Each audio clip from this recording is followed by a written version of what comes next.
जरा ये सोचो कि अगर एक आम आदमी को एक ऐसा इंजेक्शन मिल जाए जो उसके आँख, नाक, कान और हाथ की शक्ति 100 गुना बढ़ा दे। लेकिन इस दवाई के कुछ साइड इफेक्ट्स भी हैं जो आपको इस वीडियो को देखने के बाद ही पता चलेगा। कहानी की शुरुआत में हम डैरल विथरस्पून नाम के एक लड़के को देख पाते हैं जो अमेरिका की एक यूनिवर्सिटी में पढ़ा करता है। एक दिन डैरल अपने कमरे में सो रहा था कि तभी उसकी माँ का कॉल आता है। तब उसकी माँ ने उसकी नई नौकरी के बारे में पूछा। तब वो कह देता है कि माँ, मुझे पूरा विश्वास है कि वह नौकरी मुझे ही मिल जाएगी। उसकी माँ को उसकी माली हालत की भी काफी चिंता थी। तब वो कह देता है कि माँ, यहाँ पर सब कुछ ठीक है। कि तभी उसको यूनिवर्सिटी ऑफिस से फोन आता है कि उसने अब तक फीस नहीं भरी है। तब डैरल ने नकली आवाज निकालकर बहाना बना दिया। कौन डैरल? यहाँ इस नाम से कोई नहीं रहता। जिसके बाद उसने इधर उधर भटक कर पैसे जुटाना शुरू किया और पैसे जुटाने के चक्कर में उसने काफी खून डोनेट कर डाला और इस कारण ही वो बेहोश हो गया।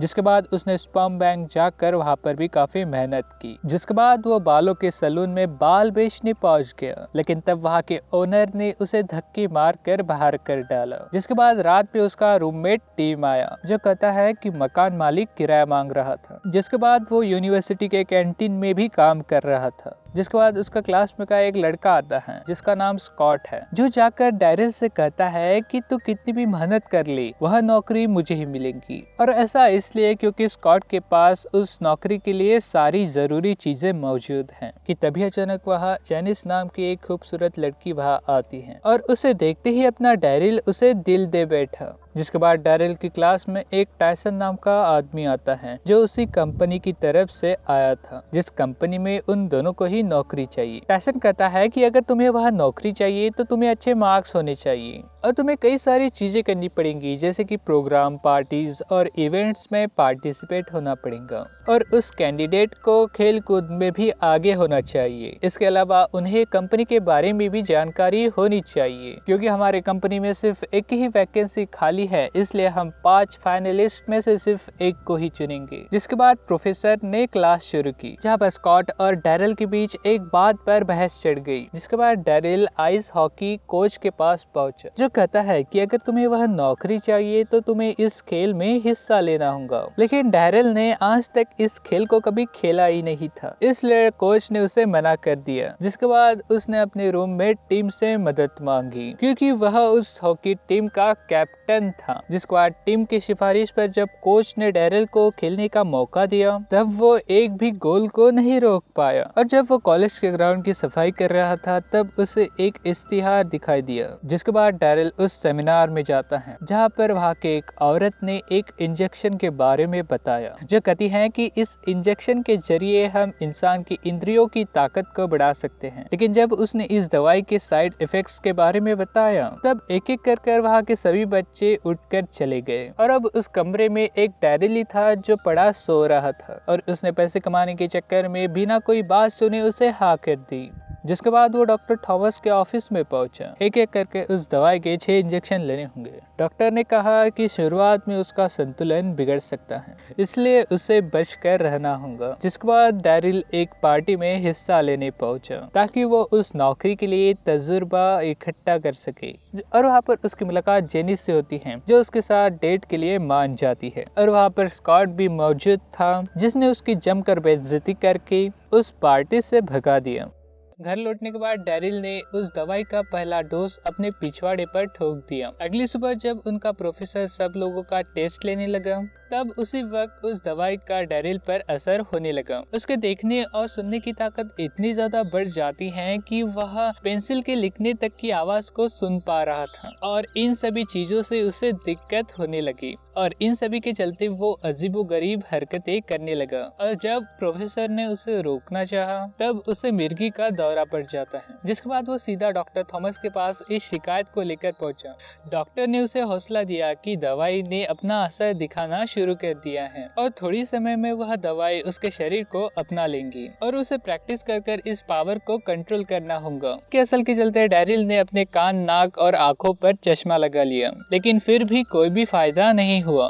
बेचारा उस नौकरी के लिए फाइनलिस्ट भी नहीं बन पाया, लेकिन धीरे धीरे वक्त के साथ उसने अपने शरीर पर काबू पा लिया, जिसके बाद उस कंपनी ने उन 5 फाइनलिस्टों के लिए एक पार्टी रखी जहां डैरिल वेटर का काम कर रहा था। वह उसने अपनी नई ताकत के जरिए उन जजेस को प्रभावित कर दिया और आखिरकार उन्होंने डैरिल को अपना छठा फाइनलिस्ट बना दिया। जिसके बाद वो एक पार्टी में पहुंचा जहां उसने जेनिस को अपनी सहेली तान्या के साथ बाथरूम में जाते हुए देखा। उसने अपनी शक्तियों के जरिए उनकी सारी बातें सुन ली। जेनिस कह रही थी कि उसे समझदार और नेक दिल लड़के पसंद है। बाहर आते ही डैरिल ने उसके साथ फ्लर्ट करना शुरू कर दिया और दोनों जेनिस की घर की ओर निकल पड़े और वहां पहुंचकर उन्होंने जल्द ही डिनर पर जाने का सोचा। बाद कमरे में टीम ने डैरिल को इंजेक्शन लेते हुए देखा। उसे लग रहा था कि डैरिल अब नशे नुशे करने लग गया है और अगले दिन स्पोर्ट्स में उसने बढ़िया आइस हॉकी खेल कर सबका दिल जीत लिया और अब कोच भी उसके खेल से काफी खुश हो चुका था। उसने गोलकीपर बनकर एक भी गोल नहीं जाने दिया था और ये सब देखकर सब लोग भौचक्के हो गए थे। जिसके बाद उनकी टीम का मुकाबला एक दूसरी टीम के साथ हुआ और उस टीम के साथ उनका कॉलेज आज तक नहीं जीता था और तब मैच के दौरान डैरिल ने उनका एक भी गोल होने नहीं दिया और आखिरकार उनकी टीम पहली बार मैच जीती। सबने डैरिल की जमकर तारीफ की। जिसके बाद वो नौकरी के इंटरव्यू के लिए गया जहां उसने अपनी शक्तियों से स्कॉट की इंटरव्यू की सारी बातें सुन ली। फिर डैरिल की इंटरव्यू की बारी आई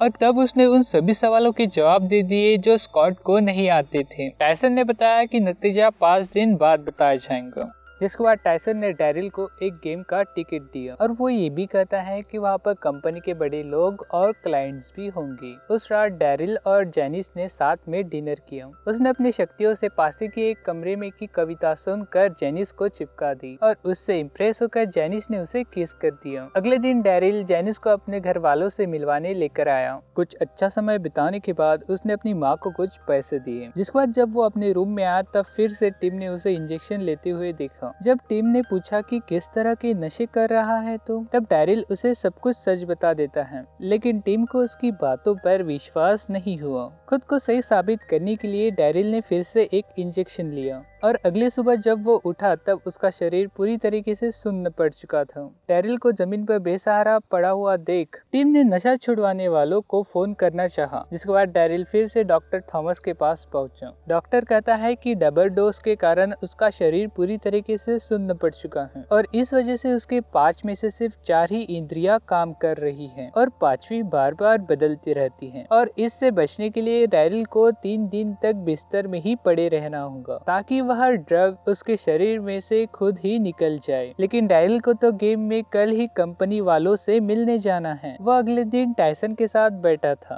और वहाँ पर क्लाइंट्स भी मौजूद थे कि अचानक उसके सुनने की शक्ति बंद हो गई और जब सब लोग नेशनल एंथम के लिए खड़े हुए तब वो बियर मंगवाने लगा और जब वो वापस आ रहा था तब भाई साहब की आंखों की रोशनी चली गई और वो गलत जगह बैठ गया और उसकी इन हरकतों के कारण क्लाइंट्स की तो हंसी ही नहीं रुक रही थी और जब उसे दिखाई देने लगा तब वहाँ के एक प्लेयर ने उसे उठाकर कोर्ट में फेंक दिया। यानी सब कुछ मिलाकर उसने अपनी खूब बेइज्जती करवाई। लेकिन बाद में उसे टायसन ने बताया कि क्लाइंट्स ने डील के लिए हाँ कह दी है। जिसके बाद रात में टीम ने एक लड़की को डैरिल के रूम में जाते हुए देखा तो उसने फिर से नशा छोड़ने वालों को कॉल कर दिया। अबे लड़की का उससे क्या लेना देना। उस लड़की का नाम लोरेन है जो जेनिस की बहन है और वो अचानक से बिना बात के ही डैरिल से फ्लर्ट करने लगी। लेकिन डैरिल को तो कुछ भी सुनाई नहीं दे रहा था कि तभी अचानक लोरेल ने डैरिल को चुमना शुरू कर दिया कि तभी उसकी आंखों की रोशनी चली गई और उसका शरीर सुन्न पड़ गया और ये सब देखकर रोलर उठकर चली गई कि तभी जेनिस ने आकर देखा तो डैरिल बिना कपड़ों के जमीन पर लेटा था और वहाँ पर जेनिस उल्टी सीधे बातें बनाकर वहाँ से चली गई। जिसके बाद टीम नशा छोड़ने वालों को वहाँ पर लेकर आया और वहाँ पर डैरिल ने काफी मुश्किल से उन लोगों को रोका। अरे भाई मैं बिल्कुल ठीक हूँ। उसने टीम को समझाने की कोशिश की लेकिन वो सुनने को तैयार ही नहीं था।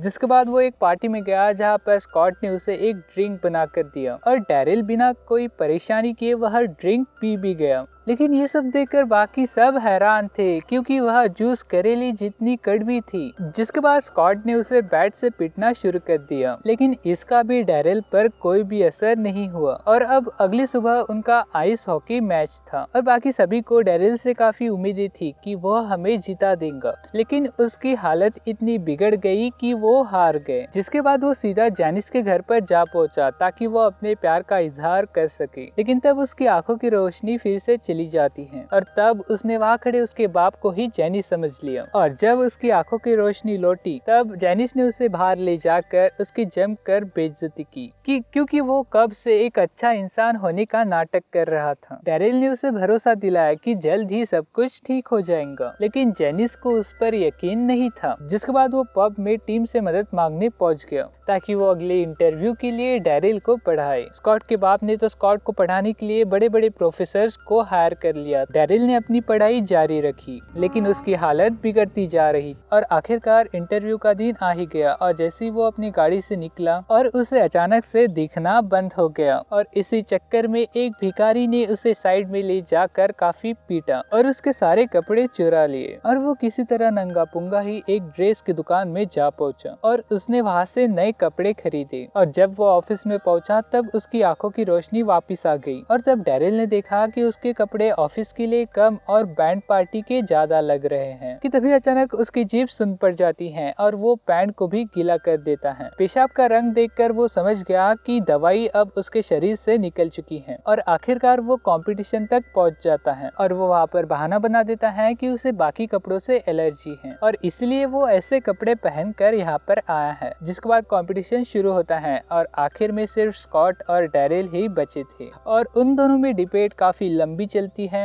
और वो दोनों ही बराबर काबिलियत दिखाते हैं। जिसके बाद प्रोफेसर ने सवाल पूछा जिसका जवाब स्कॉट को नहीं आता था और तब अपना हीरो डैरिल उस सवाल का जवाब देता है और आखिरकार उसे नौकरी के लिए चुन लिया गया। लेकिन उस वक्त तक डैरिल को काफी पछतावा हुआ था और तब वो सबके सामने कह देता है कि वो गलत तरीके से यहाँ तक पहुँचा है और वो वहाँ पर बता देता है कि किस तरह वो एक दवाई के कारण एक फाइनलिस्ट बन गया और उसकी इस बात को सुनकर सब लोग हक्के बक्के रह जाते हैं। लेकिन उसकी सच्चाई और ईमानदारी को देखते हुए उसे नौकरी पर रख लिया जाता है और उसके बॉस ने मेहनत करके आगे बढ़ने की सलाह दी। जिसके एक साल बाद डैरिल एक जूनियर एनालिस्ट बन जाता है और उसने जैनिस के साथ एक प्यारा सा परिवार भी बसा लिया होता है। और इसी के साथ इस मूवी की हैप्पी एंडिंग दिखाई जाती है। आपको यह वीडियो कैसा लगा? अगर अच्छा लगा होगा तो लाइक एंड सब्सक्राइब जरूर कीजिए। मिलते हैं अगले वीडियो में, तब तक के लिए अलविदा।